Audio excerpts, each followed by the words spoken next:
मेरा नाम अनीता है। ये बात जब की है जब मेरी नई नई शादी हुई थी। शादी के बाद मेरा पति अमेरिका चला गया तो मुझे रात को डर लगता था। मैं अपनी कुंवारी ननंद को अपने पास सुला लेती थी, लेकिन लाइट बंद होते ही मुझे कुछ ठंडा ठंडा सा महसूस होता। एक रात डर की वजह से मैंने लाइट जलाई तो मेरे पाँव तले से ज़मीन निकल गई, क्योंकि हमेशा से ही मैं एक जॉइंट फैमिली सिस्टम में पली बड़ी थी और एक भरे पूरे घर में रहने की आदी थी। हमारे छोटे से घर में भी सब लोग एक साथ मिलजुल कर रहते थे। ऐसे घर में तन्हाई और अकेलेपन का तो सवाल ही पैदा नहीं होता। ऐसे में मैं विदा होकर एक बहुत बड़े बंगले में आ गई, जहां मेरे और मेरे पति के अलावा सिर्फ एक सास और ननंद ही रहती थी। शादी के शुरू के दिनों में तो मुझे उस बंगले में वहशत सी महसूस होती थी, क्योंकि वहां हर वक्त एक खामोशी सी छाई रहती थी। मेरी ननंद सुबह होते ही कॉलेज चली जाती और फिर दोपहर को वापस लौटती थी। मेरी सास सारा सारा दिन अपने कमरे को अंदर से बंद करके टीवी देखती रहती थी और मेरा पति परदेश से कुछ दिनों के लिए वापस आया हुआ था। वो अपने दोस्तों से मुलाकातें करने में इतना व्यस्त था क्योंकि उसकी वापसी के दिन करीब आ रहे थे। घर में 4 नौकरानियां भी मौजूद थीं जो सारा दिन काम करती और फिर शाम को अपने घर को वापस लौट जाती थी। जब मेरी शादी अनिल से हो रही थी तो मेरे ख़ानदान वाले मुझे बहुत खुशकिस्मत समझ रहे थे और कह रहे थे, तुम बहुत नसीब वाली हो जिसकी शादी अनिल जैसे लड़के से हो रही है। वो बहुत अच्छा कमाता है और उसका बहुत बड़ा घर है। उस घर में तुम हमेशा रानी बनकर रहा करोगी। और मैं भी मन ही मन ये सोचकर खुश होती थी, अच्छा है, मुझे इस शोर शराबे से छुटकारा मिल जाएगा, क्योंकि मैं भी शांति में रहना चाहती थी। अनिल अमेरिका में बहुत ही बेहतरीन नौकरी करते थे और वो यहाँ कुछ दिनों की छुट्टियों पर आते थे। जब उनको मैं एक शादी में मिली थी, मुझे देखते ही उन्होंने मुझे पसंद कर लिया था और अपनी माँ से कहकर मेरे लिए मेरे घर पर रिश्ता भेज दिया था। अनिल के पास किसी चीज़ की कोई कमी नहीं थी। उनकी नौकरी भी बहुत अच्छी थी और ख़ानदान भी। वो खुद भी देखने में बहुत स्मार्ट और हैंडसम थे और वो बहुत खुश मिजाज और नरम दिल के इंसान थे। इसीलिए मेरे पिता ने फ़ौरन ही रिश्ते के लिए हाँ कर दी। घर में मौजूद मेरे सारे ही कज़िन मेरी खुशकिस्मती पर हैरान थे। मैं कोई बहुत खूबसूरत लड़की नहीं थी, लेकिन ना जाने अनिल को मुझ में ऐसी कौन सी बात नज़र आ गई थी कि वो पहली ही नज़र में मुझ पर अपना दिल हार बैठे थे। एक छोटी सी रस्म के बाद हम दोनों की शादी 1 महीने के अंदर हो गई। दोनों परिवार ही हर बात पर राज़ी हो गए थे, इसीलिए शादी जल्दी करने में किसी को भी परेशानी नहीं थी। वो कहते हैं ना, पैसा फेंक तमाशा देख। बिल्कुल ऐसे ही मेरे पिता ने भी पैसे के बल पर सारे इंतज़ाम जल्दी जल्दी कर लिए थे। मैं अपने माता पिता की बड़ी बेटी थी, इसीलिए किसी चीज़ में कोई भी कमी नहीं रखी और मेरे माता पिता ने दिल खोल कर मेरी शादी की और पैसा पानी की तरह बहा दिया। अनिल भी अपने माँ बाप का इकलौता बेटा था, इसीलिए उन्होंने भी शादी की तैयारियों में कोई कसर नहीं छोड़ी थी और मेरे लिए एक से बढ़कर एक कपड़े और जेवर लेकर आए थे। अपनी बारात वाले दिन मैं दुल्हन बनी बहुत ही अच्छी लग रही थी। फेरों के बाद जब अनिल को और मुझे एक साथ बैठाया गया तो हर किसी ने ही हमारी जोड़ी की तारीफ़ की और कहा चांद सूरज की जोड़ी है, और बहुत सी दुआएं भी दी। मैं विदा होकर अनिल के घर आई तो इतना बड़ा बंगला देखकर हैरान रह गई। मेरा और अनिल का कमरा ही मेरे आधे घर के बराबर था। कमरे को असली फूलों से सजाया गया था और कीमती फर्नीचर से उस कमरे में अलग ही रौनक आ रही थी। लेकिन इन सब से भी कहीं ज़्यादा कीमती चीज़ जो मेरे नज़दीक बहुत ही ख़ास थी, वो अनिल की मोहब्बत थी। शादी की रात अनिल ने मुझसे अपनी मोहब्बत का बहुत ही बेचैन शब्दों में इजहार किया था। मैं हैरान रह गई थी कि वो मुझसे इस कदर मोहब्बत करता था। अनिल के शब्दों में मेरे लिए तो इतनी इज्जत थी, वो मेरी आने वाली ज़िंदगी का सहारा थी। शादी के बाद अनिल के पास 1 महीने की छुट्टियां थी और 1 हफ़्ता तो उन्होंने पूरी तरह मेरे साथ ही गुजारा था। ये 1 हफ़्ता किस तरह गुजर गया मुझे पता ही नहीं चला। ऐसा लग रहा था जैसे कल ही तो हमारी शादी हुई है। अनिल हर वक्त मुझसे अपनी मोहब्बत का इजहार करते और मेरी मोहब्बत के गुण गाते। 1 हफ्ते बाद अनिल कहने लगे कि वो अपने रिश्तेदारों और दोस्तों से मुझे मिलवाना चाहते हैं, क्योंकि फिर वो 2 साल के लिए अमेरिका चले जाएंगे। इस वक्त मुझे एहसास हुआ कि मैं और अनिल कुछ ही वक्त के लिए साथ हैं और फिर हमारे दरमियान जुदाई आने वाली है। अनिल के जाने का सोचकर मैं घबरा गई थी। मेरी सास और ननंद ने मुझे ज़्यादा वक्त नहीं दिया था, बल्कि उन्होंने मुझे और अनिल को एक साथ वक्त गुजारने का मौका दिया था। ये उनकी बहुत बड़ी अच्छाई थी। जबकि उनका बेटा भी इतने सालों में घर वापस आया था, उनका भी मन होता होगा उसके साथ समय बिताने का, लेकिन उन्होंने ज़्यादातर हम दोनों को ही एक दूसरे के साथ समय बिताने का मौका दिया। सारा समय अनिल के साथ ही होती थी, इसीलिए मुझे अपनी ननंद से दोस्ती करने का मौका भी नहीं मिला। वैसे भी वो अपनी पढ़ाई में बहुत बिजी रहती थी और मैं ये सोचकर ही परेशान हो रही थी कि अनिल के जाने के बाद मैं इतने बड़े घर में क्या करूँगी। अनिल सुबह होते ही अपने दोस्तों के साथ निकल जाते और मैं सारा दिन बंगले में यहाँ से वहाँ फिरती रहती। थोड़े ही दिनों में मैं जान गई थी कि मेरी सास को अकेले बैठकर टीवी देखने का बहुत ही शौक था। वो सारा दिन तेज़ आवाज़ में टीवी देखा करती थी। दिन बहुत ही तेज़ी से गुजर रहे थे और अनिल के वापस जाने का समय करीब आ गया था। अनिल के बगैर रहने का सोच कर ही मैं कांप जाती थी और अनिल मुझे समझा रहे थे कि वो जल्दी मुझे भी अपने पास बुला लेंगे। मुझे अनिल की उस बात पर बिल्कुल यकीन नहीं आता था, क्योंकि परदेश में रहने वाले लोग अपनी पत्नियों को अपने माँ बाप के हवाले ही छोड़ देते हैं। मुझे भी यही लगता था कि अनिल कभी मुझे अपने पास नहीं बुलाएंगे। अब अनिल के जाने का वक्त आ गया था। जब मैं अपनी सास और ननंद के साथ घर वापस आ रही थी तो मेरी आंखों में नमी थी। मेरी सास ने मेरी उदासी को महसूस करते हुए कहा, अनीता, कुछ दिनों के लिए तुम अपने मायके चली जाओ, ताकि वहाँ तुम्हारा दिल लग जाएगा। अपनी सास की बात सुनकर मैं बहुत खुश हो गई थी। ऐसा सोच तो मैं भी रही थी, लेकिन कहने की मेरी हिम्मत नहीं हुई थी कि मेरी सास ये ना सोचे। अपने पति के जाते ही मैं मायके की तरफ दौड़ गई। मेरी सास ने खुद ही ड्राइवर को कहकर गाड़ी का रुख मेरे मायके की तरफ मुड़वा दिया था। अपने घर आकर मैं बहुत खुश थी और अपने कज़िन के साथ मेरा दिल लग गया था। अनिल ने भी अमेरिका पहुंचते ही सबसे पहले उन्होंने मुझे फ़ोन किया था और इस बात का यकीन दिलाया था कि जल्दी से वो मुझे अमेरिका बुलवा लेंगे। वो कह रहे थे कि उनके लिए भी मेरे बगैर एक पल गुजारना मुमकिन नहीं रहा। उनसे भी अब मेरे बिना नहीं रहा जाता। वो जिस तरह मोहब्बत से मुझसे कह रहे थे, मुझे यकीन आने लगा था कि जल्द ही मैं भी कुछ समय बाद उनके साथ होंगी। मुझे मायके में रहते हुए एक हफ्ता हो चुका था और मेरी माँ चाहती थी कि अब मैं वापस अपने ससुराल चली जाऊं। वो बार बार कह रही थी कि अगर तुम्हारी सास ने तुम्हें खुशी खुशी यहाँ छोड़ दिया तो इसका हरगिज़ ये मतलब नहीं है कि तुम मायके में ही रहने लगो। तुम्हारा घर अब वो है और तुम्हें वापस अपने घर पर जाना होगा। माँ की बात सुनकर मेरा मुंह लटक गया था। मेरे ससुराल में कोई भी नहीं था। मैं वहाँ सारा वक्त अकेले क्या करती, लेकिन माँ मेरी ये बात समझने को तैयार ही नहीं थी। मजबूरन मैंने अपने पिता से कहा कि रात को वो मुझे मेरी ससुराल छोड़ आएं और मैं अपने पिता के साथ वापस अपने ससुराल आ गई थी। सारा बंगला खाली पड़ा हुआ था। मेरी सास और ननंद अपने अपने कमरे में थीं। मैंने अपनी सास के कमरे में जाकर उन्हें अपने आने के बारे में बताया तो वो मुझे देखकर खुश हो गईं और कहने लगीं कि अभी तुम जाओ और सो जाओ, सुबह नाश्ते की टेबल पर मिलते हैं। वो तो टीवी में कोई फिल्म देखने में पूरी तरह से मगन थी और उन्हें मुझ में कोई दिलचस्पी भी नहीं लग रही थी। मैं एक नज़र उन पर डालकर उनके कमरे से बाहर निकल आई और अपने कमरे में आकर बैठ गई।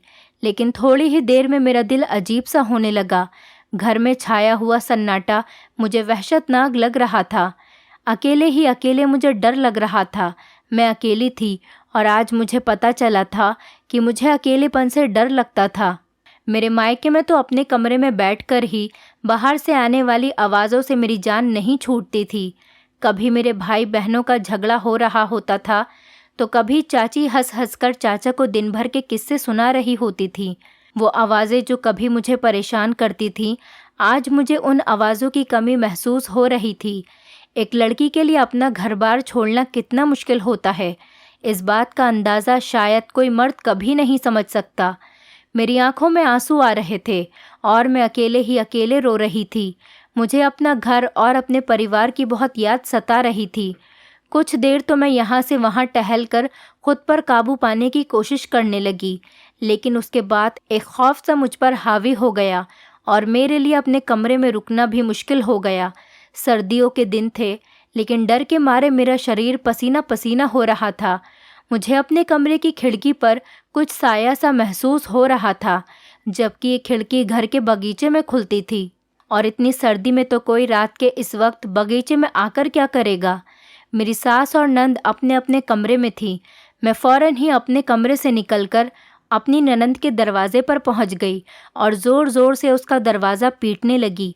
काफ़ी देर बाद उसने दरवाज़ा खोला और मुझे देखकर हैरत से पूछने लगी कि भाभी, आप घर कब वापस आईं? मैं रोते हुए उसके गले लग गई और रोते हुए मैंने कहा, कविता, मुझे अकेले में डर लगता है। मैं अकेले कमरे में बिल्कुल भी नहीं सो सकती। तुम मेरे साथ मेरे कमरे में चलो और वहीं पर सो जाओ। मेरी बात सुनकर कविता ने हैरत की नज़रों से मुझे ऊपर से लेकर नीचे तक देखा और कहने लगी कि भाभी, आप तो बिल्कुल छोटे बच्चों की तरह डर रही हैं। यहाँ आइए, आराम से बैठिए। और उसने मुझे पानी पिलाया और कहने लगी, भाभी, आपको तो बहुत पसीना आ रहा है। कुछ नहीं होता, आप आराम से कमरा बंद करके सो जाइए। मैं कविता के आगे हाथ जोड़कर मिन्नतें करने लगी, क्योंकि मुझे पता था कि मैं कुछ वक्त भी उस कमरे में अकेले नहीं गुजार सकती। मुझे अकेले कमरे में बिल्कुल भी नींद नहीं आती। मैंने कविता से कहा कि मैं मजबूर हूँ, तुम प्लीज़ अपना कमरा लॉक करके मेरे कमरे में चलो और मेरे पास ही सो जाना। कविता ने मेरी बात मान ली और वो अपना कमरा बंद करके मेरे कमरे में चली आई। कविता के कमरे में आ जाने से मुझे थोड़ी राहत मिली थी और मैं सुकून से लाइट बंद करके बिस्तर पर लेट गई। कविता भी मुझसे कुछ दूरी पर सोने के लिए लेट चुकी थी। उसने पहले ही कह दिया था कि मैं बहुत थकी हुई हूँ, इसीलिए रात में मुझे तंग मत करिएगा। उसके पेपर हो रहे थे और वो सवेरे जल्दी उठती थी, इसीलिए मेरे बराबर में लेटते ही उसने अपनी आंखें बंद कर ली थीं। थोड़ी देर में मुझे भी नींद आ गई थी, लेकिन अचानक ही नींद में मुझे कुछ ठंडा ठंडा सा एहसास हुआ। डर के मारे मेरी रीढ़ की हड्डी सनसना उठी थी। कमरे में हीटर चल रहा था और ऐसे में ठंडक का एहसास कैसे हो सकता था। पहले मैंने सोचा कि मैं कविता को आवाज़ देकर उठा दूं, लेकिन फिर मुझे अजीब सी शर्मिंदगी महसूस होने लगी। कविता मेरी छोटी ननंद थी। वो मेरे बारे में क्या सोचती कि भाभी इतनी ज़्यादा डरपोक है कि मुझे अपने साथ सुलाने के बावजूद भी वो डर रही है। शर्मिंदगी की वजह से मैंने कविता को आवाज़ नहीं दी, बल्कि अपनी जगह पर ही खामोश लेटी रही। मेरे मन में बहुत गलत गलत ख्याल आ रहे थे। मैं सोचती रही और ना जाने किस वक्त लेटे लेटे मुझे नींद आ गई। मुझे पता ही नहीं चला। सुबह को जब मेरी आँख खुली तो कविता सोफे पर बैठी हुई थी, पढ़ाई कर रही थी और दिन निकल चुका था। मुझे जागता हुआ देखकर कविता कहने लगी कि भाभी, अगर आपको डर ना लग रहा हो तो क्या मैं अपने कमरे में चली जाऊं? मैंने शर्मिंदगी से मुस्कुराते हुए कहा कि हाँ, चली जाओ, लेकिन हर रात इसी तरह मेरे कमरे में आकर सो जाना। कविता ने एक अफसोस भरी नज़र मुझ पर डाली और अपने कमरे में चली गई। दिन में जब अनिल का फ़ोन आया तो मैंने उसे सारी बात बताई कि रात में डर के मारे परेशान थी। मेरी बात सुनकर वो ज़ोर ज़ोर से हंसते हुए कहने लगे कि हम सालों से इसी बंगले में रह रहे हैं, इसीलिए फ़िक्र की कोई बात नहीं। तुम्हें परेशान होने की कोई ज़रूरत नहीं है। तुम तो ऐसे डर रही हो जैसे तुमने भूत देख लिया हो। अनिल मुझसे मिलने के लिए बेकरार थे कि जल्द ही सारा बंदोबस्त हो जाएगा और फिर हम एक साथ होंगे। कुछ देर बातचीत करने के बाद अनिल ने फ़ोन बंद कर दिया था। बाकी का सारा दिन मैं नौकरानियों के पीछे पीछे फिरती रही और अपनी निगरानी में सारे काम करवाती रही। मैं खुद को व्यस्त करना चाहती थी, इसीलिए मैं घर के एक एक काम में दिलचस्पी ले रही थी। मेरे पास करने के लिए कोई और काम था भी नहीं, इसलिए मैंने नौकरानियों का पीछा उठा लिया था और उनसे घर का एक एक कोना साफ करवा रही थी। मुझे अपनी सास पर हैरत हो रही थी, जो सारा दिन टीवी के आगे मगन बैठी रहती थी और उन्हें घर की भी कोई फिक्र नहीं होती थी। अनिल अपने पैसे अपने एक दोस्त के अकाउंट में भेज देते थे और उसी ने हमारे घर के सारे इंतज़ाम संभाल रखे थे। घर का राशन लाने से लेकर नौकरानियों को पैसे देने तक सब कुछ उसके हाथ में था।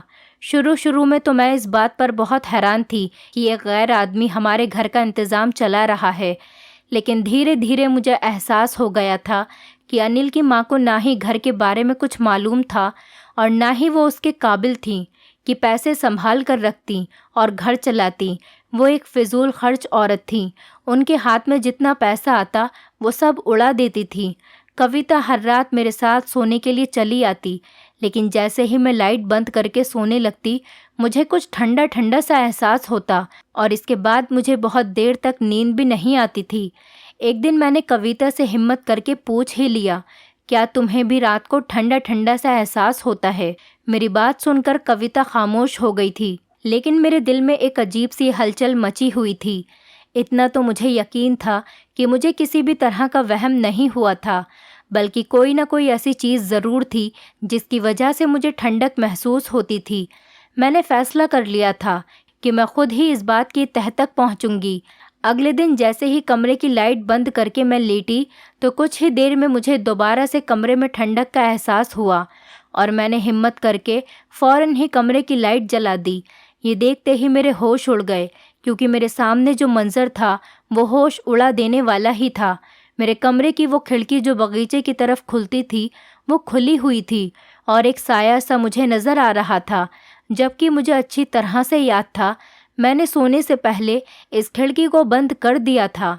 मैंने फ़ौरन ही बिस्तर पर लेटी हुई अपनी ननंद की तरफ देखा तो मैं हैरान रह गई, क्योंकि कविता भी अपने बिस्तर पर मौजूद नहीं थी। मैंने डरते डरते कमरे की खिड़की से बाहर झांका तो कविता बगीचे में किसी लड़के के साथ खड़ी थी।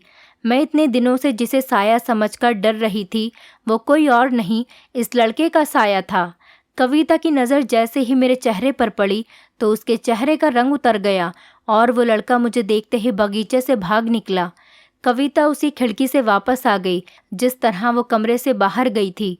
जो ठंडा ठंडा एहसास मुझे हो रहा था वो उस खिड़की से आने वाली हवाएं थीं जिन्होंने कमरे में मौजूद हीटर की गर्मी को ख़त्म कर दिया था। मैंने कविता के चेहरे की तरफ देखते हुए पूछा, कविता ये सब क्या है और वो आधी रात को किस लड़के के साथ थी? कविता ने रोते हुए बताया कि वो मनीष है और वो उससे बहुत मोहब्बत करती है। मनीष उसके स्वर्गवासी पिता के एक करीबी दोस्त का बेटा है, लेकिन मेरे ससुर यानी कविता के पिता के देहांत के बाद ही मेरी सास ने उन लोगों से मेलजोल ख़त्म कर दिया था। कविता और मनीष बचपन से ही एक दूसरे को पसंद करते थे, इसलिए वो दोनों अपने रिश्ते को ख़त्म होते बर्दाश्त नहीं कर सके और छुप छुप कर मुलाकातें करने लगे। कविता और मनीष अपनी सारी ज़िंदगी एक दूसरे के साथ गुजारना चाहते थे, लेकिन बड़ों के फैसलों की भेंट चढ़ गए। कविता बता रही थी कि कुछ वक्त पहले मेरी सास को कविता की मोहब्बत के बारे में पता चल गया था और उन्होंने कविता को सख्ती से मना कर दिया था कि वो कभी भी मनीष से नहीं मिले और ना ही कभी उसकी शक्ल देखेगी। जब अनिल शहर से बाहर नहीं गए थे, जब मेरी सास के हालात भी बहुत कमज़ोर थे, वो भी सबकी तरह एक आम सी मिडिल क्लास औरत थी। फिर कविता के पिता का देहांत हो गया तो उनके हालात और भी ज़्यादा ख़राब हो गए। कविता के पिता और अनिल के पिता दोनों में ही बहुत पक्की दोस्ती थी। काम के कुछ सिलसिले को लेकर दोनों की दोस्ती में दरार पड़ गई थी। तभी से ही उनकी दोस्ती में फूट पड़ गई और दोनों परिवारों का मेलजोल भी ख़त्म हो गया। कविता के पिता के मरने के बाद भी मनीष के पिता ने कविता की माँ और उनके बच्चों की कोई मदद नहीं की और ना ही कभी साथ दिया। इस बात से तंग आकर कविता की माँ मनीष के पूरे परिवार से नफरत करने लगी थी। जब उन्हें कविता के बारे में पता चला तभी उन्होंने कविता से साफ इनकार कर दिया था कि कभी भी मनीष के बारे में मत सोचना, वहाँ तुम्हारी शादी नहीं हो पाएगी। मेरी सास ने लोगों के घरों का कामकाज किया और अनिल एक एक वक्त में दो दो नौकरियां करने लगे। अनिल ने दिन रात मेहनत की और नौकरियां करने के साथ साथ अपनी पढ़ाई भी जारी रखी। किस्मत ने पलटा खाया और अनिल का एडमिशन अमेरिका की एक यूनिवर्सिटी में स्कॉलरशिप पर हो गया। अनिल की मेहनत और लगन को देखते हुए अनिल की यूनिवर्सिटी ने सारा खर्चा उठाया, तो मेरी सास ने भी अनिल को नहीं रोका और हिम्मत करके उन्हें बाहर भेज दिया। अनिल ने अमेरिका में पढ़ाई के साथ साथ छोटी मोटी नौकरी भी शुरू कर दी और वहीं से मेरे ससुराल के हालात बदलना शुरू हो गए। लेकिन अपने हालातों और दुखों की मारी मेरी सास ने जिस तरह मेहनत करके अपने बच्चों को पढ़ाया और गुजारा किया, उनकी मेहनत रंग ले आई थी। उन्होंने खुद को हर चीज़ से दूर कर लिया था और कमरे की हद तक ही रहती थी। वो अपना सारा वक्त टीवी देखने में ही गुजार देती थी। अनिल की डिग्री भी पूरी हुई तो उनको अमेरिका में ही बहुत अच्छी नौकरी लग गई और मेरी सास ने भी उन्हें ये सोचकर वापस नहीं बुलाया कि यहाँ उनके लिए कुछ नहीं रखा है। जो अनिल के रिश्तेदार थे वो भी उनका साथ नहीं देते थे, लेकिन पैसा देखकर वापस आ गए थे। मेरी सास ने किसी को भी दोबारा अपनी ज़िंदगी में आने की इजाज़त नहीं दी थी, लेकिन इस सब में मनीष और कविता का रिश्ता मिट्टी में मिल गया था। कविता ने मुझे हर एक छोटी से छोटी बात बताई थी और वो मेरे पास बैठी रो रही थी, क्योंकि उसके लिए मनीष के बगैर ज़िंदगी गुजारना बहुत ही मुश्किल हो गया था। लेकिन मेरी सास किसी हाल में भी उसकी और मनीष की शादी नहीं करने वाली थी। अनिल को कविता और मनीष के बारे में कुछ भी नहीं पता था। ये सुनकर मैंने कविता से कहा कि तुम परेशान मत हो, मैं अनिल से बात करूँगी। वो एक पढ़े लिखे समझदार इंसान हैं और मुझे यकीन है कि वो ज़रूर तुम्हारा साथ देंगे, क्योंकि पुरानी बातों को लेकर अपने आने वाले कल के फैसले नहीं कर सकते। मैंने कविता को दिलासा देते हुए समझाया। फिर हम दोनों सोने के लिए लेट गए थे। तभी से ही मुझे अनिल के फ़ोन आने का इंतज़ार था। मैं चाहती थी कि उसकी बहन अपनी ज़िंदगी में वो सारी खुशियाँ देखे जिन्हें वो बाप के ना होने की वजह से नहीं देख पाई। अगले ही दिन मैंने अनिल को फ़ोन पर सारी हकीकत बता दी, जिसे सुनकर वो हैरान रह गए, क्योंकि कविता ने कभी उनसे इस बारे में कोई बात नहीं की थी। अनिल ने मुझे बताया कि मनीष बहुत ही अच्छा और नेक लड़का है। अनिल जब भी हिंदुस्तान वापस आते हैं वो उनसे मिलने के लिए ज़रूर आता है और पुरानी किसी भी बात का जिक्र हमारे बीच नहीं होता। ज़रूरी नहीं कि माँ बाप की गलतियों का बोझ उनकी औलाद को भी उठाना पड़े। अगर मनीष और कविता एक दूसरे से मोहब्बत करते हैं तो इस रिश्ते में कोई रुकावट नहीं आ सकती। मनीष एक मेहनती और खुददार लड़का है और वो कविता को हमेशा खुश रखेगा। अनिल की बात सुनकर मैं खुश हो गई थी। उन्होंने वाकई एक पढ़े लिखे और समझदार भाई होने का सबूत दिया था। वो कह रहे थे कि मेरी माँ लोगों के रवैये और उनके साथ हुई ज़्यादतियों की वजह से वो इस तरह से दिखती है, लेकिन वो अंदर से बहुत ही नरम दिल इंसान है। उन्होंने कहा वो खुद अपनी माँ से बात करेंगे। उनकी माँ कभी अपने बच्चों की खुशियों के खिलाफ नहीं जाएंगी। कुछ दिनों बाद अनिल ने अपनी माँ को मनीष और कविता के रिश्ते के लिए मना लिया। कुछ दिनों बाद उन दोनों की शादी तय हो गई थी और दोनों परिवारों के संबंध दोबारा बन गए थे। मनीष के पिता ने मेरी सास से माफ़ी मांग ली थी और मेरे स्वर्गवासी ससुर और उनके दोस्त के बीच में जो फूट पड़ी थी उसका भी उन्हें एहसास था। अनिल जो 2 साल बाद वापस आने वाले थे वो 6 महीने में ही लौटकर वापस आ गए थे और उन्होंने अपने हाथों से कविता की शादी धूमधाम से की थी। वो मेरा और मेरी सास का वीज़ा अपने साथ में ही लेकर आए थे और अब हम तीनों एक साथ जहाज़ में बैठकर अमेरिका के लिए उड़ान भर रहे थे। कभी कभी मैं सोचती थी कि न जाने मैंने ऐसा कौन सा पुण्य किया है जो अनिल मेरी ज़िंदगी का हिस्सा बन गए थे। वो एक पढ़े लिखे और काबिल इंसान थे जिनको रिश्तों की कदर करना आता था और मेरे लिए मालो दौलत और पैसे से कहीं ज़्यादा अहम यही बात थी कि अनिल को रिश्ते बहुत अच्छे से निभाने आते थे। ज़िंदगी बहुत छोटी सी है। कल की बातों को लेकर आज और आने वाले कल के फैसले करना इंसान की बेवकूफ़ी है। जो कुछ बड़ों ने कर दिया उसको बच्चों की ज़िंदगियों से जोड़ना ये कहाँ का इंसाफ है। ऐसा करने से रिश्ते हमेशा के लिए ख़त्म हो जाते हैं। मैं यही कहना चाहूँगी, अपने बच्चों को रिश्तों का एहसास करना सिखाइए और रिश्तों को निभाते रहिए। जो कुछ मुझे भी हर रिश्ते का एहसास उसी वक्त हुआ जब मैं जॉइंट फैमिली से निकलकर उस घर में अकेली हो गई थी। तब जाकर मुझे एहसास हुआ था एकजुट होकर रहने में जो मज़ा है वो अकेले रहने में नहीं। दोस्तों, उम्मीद करती हूँ आपको हमारी कहानी पसंद आई होगी।